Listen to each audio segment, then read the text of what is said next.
Well, that is an excerpt from our first edition or first episode of Politics HQ with Suleiman Alede. Now, you see, you want to know what's happening around the country, you want to find out latest information that you won't find anywhere else in Nigeria. Please join us every Monday through Thursday, 7 p.m. West African time for Politics HQ. Now it's time for Trend Wave. Elizabeth Musa is on standby for that. Good morning, Lizzie. How are you? Good morning to you. Joe, good morning. Ça va? Bien, merci. That's a good one. What's happening? What's trending? I'm hearing that they're saying people should not cry on their wedding day, but some other people are crying. Just wait for it. Wait for it. Now, right, over the years, let me tell you that Nigeria has seen a growing number of social media stars who use comedy to address social and political issues.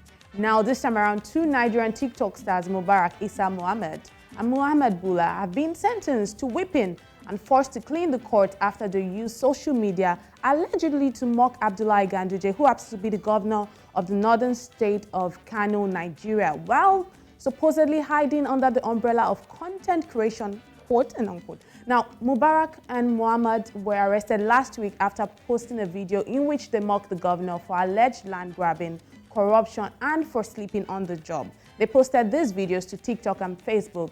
Now they've pleaded guilty and asked for leniency, but the judge ordered them to be given 20 lashes of cane each, a fine of 10,000 naira, which is approximate to 20 euros, and to clean the court premises for 30 days. They were also ordered to publicly apologize to Mr. Ganduje on social media. Now, for clarity's sake, Kano State is a majority Muslim part of Nigeria, northern Nigeria, and it's among about a dozen states in the region that practice the Sharia law system alongside the country's secular laws. However, only Muslims can be tried in Sharia courts. But let's see how people have reacted to this, this news on social media. That comment is from Ifunaya. Ifunaya says, TikTok is doing more harm than good to many of our Nigerian youth.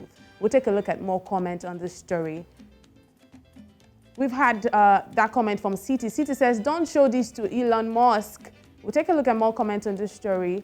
That is from Win-Win. Win-Win says, you know that it's a northern state in Nigeria, right? Every state in Nigeria has different laws, and some states up north use Sharia law because they are majority Muslim. Now, that's the story from TikTok. And that comment finally is from Astra. Astra says, LOL.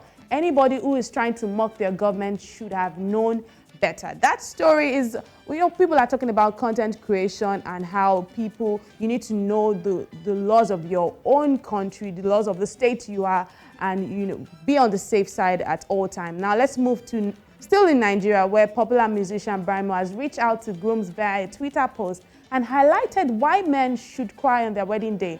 Brymo gave his reason in response to an opinion of a popular Twitter user simply identified as John Doe, who argued that men are not supposed to cry on their wedding day. Now, this post by John Doe reads simply as this. It says, a man shouldn't cry on his wedding day. If anyone should cry, it's the bride's father.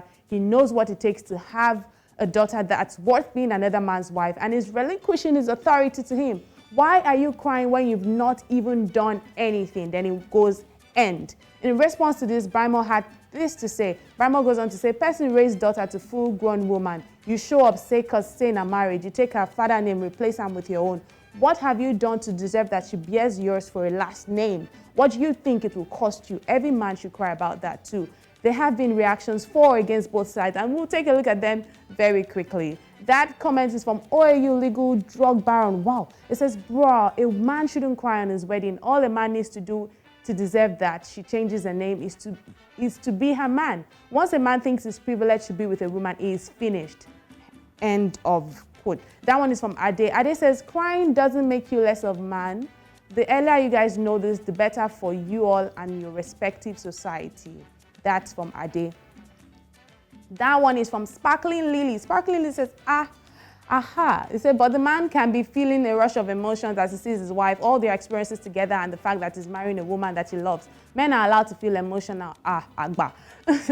Well, that's how people are reacting to these stories on social media. That one is from Miss Dima. Dima says, I used to think I'm the only one that feels that it's awkward for a guy to cry on his wedding day. I mean, what do I do when my husband-to-be starts crying as I walk down the aisle? Should I say sorry?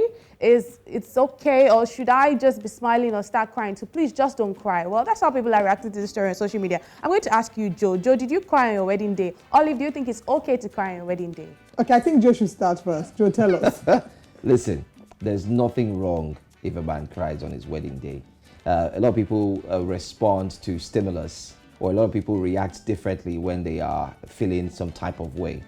For me, no, I did not. I was ecstatic, I must say. I was happy that I was marrying the best woman in the world. Oh. I was super excited. I was like, yeah, this is it. You know, that inner feeling. But if it made me cry, yeah, why wouldn't I? But I don't see anything wrong if I see men cry, even though it makes me laugh, to be honest. I'm like, why is he crying?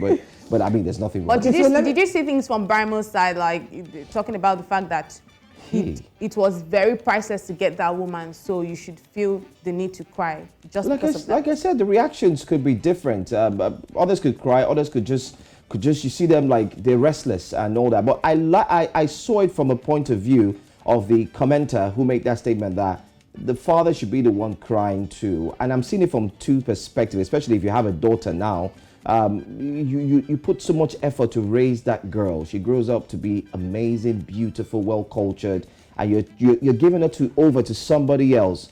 The thoughts in your heart cannot be quantified. You're like thinking, okay, is he going to take care of her? Is he going to raise her? Is he going to really protect her like I did? A true daddy. And then before you know, your tears could well up your eyes, because like they say, no matter how old that child gets to, you keep seeing them as Your a baby. child, you know. Well, from the perspective, I'm not a man, but from the perspective of the recipient of this daughter, he might think, what have I done to deserve this? Like in the words of a former reality TV show star in Nigeria, who I be, what have I done to deserve this? So that's one angle. Anybody that wants to cry can cry. People react to joy in different ways. Nobody should be told how to react to joy. And for me, I think we should all kick against the culture that says makes it difficult for men to express themselves in tears. If a man wants to cry for joy, let him cry. There's nothing that says you are less of a man if you cry. That's just my take on this. Anybody that wants to cry can cry. I just imagine you crying. Sometimes you're already thinking of all the people that broke your heart, all the breakfast you have eaten in the street. You now think, wow, so I'm off the street. It has come to an end. When one door closes, another one opens. It has come to an end of finally marrying the love of my life. Some people say some of the men crying on their wedding, they are crying for all the bad things they've done and the fact that... I don't know about that one. So they're just crying, and then you think that they are crying because of the moment. And sometimes some of them are thinking of the struggles they've been through together as a couple. Right. They have been situations where they've been dating for years. This family say, no, we're not allowing you marry. They go through the ups and downs, and finally it all culminates to this moment where they're together after all the hurdles. So you see the person and you think, looks like we made it. Oh. Look how far we come, my baby. I'm almost crying right now. I just imagine you, Joe, crying on your daughter's wedding day, because that's a lovely little girl there. Yeah, and I just imagine Joe will Joe cry. crying. Just leave that one alone. He will cry. How do you know? You see, you allow me to react to the way I want to react. You will cry.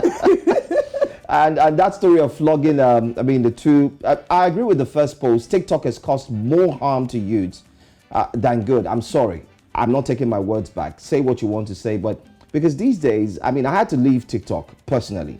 You go in there, you're trying to see, okay, what's it about? I don't know.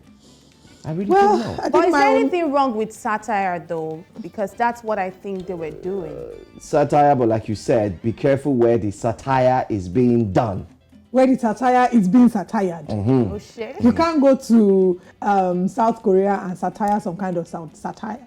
You understand? North Korea, rather. So I think it's just understand where you are, obey the laws of the land. What is a problem in one place would be fun in the other place. Just obey the laws of the land. I'm glad it didn't escalate beyond this. And I don't know. Let us know what your thoughts are on Twitter at News Central TV. Thank you so much, Liz, for joining us. Always a pleasure.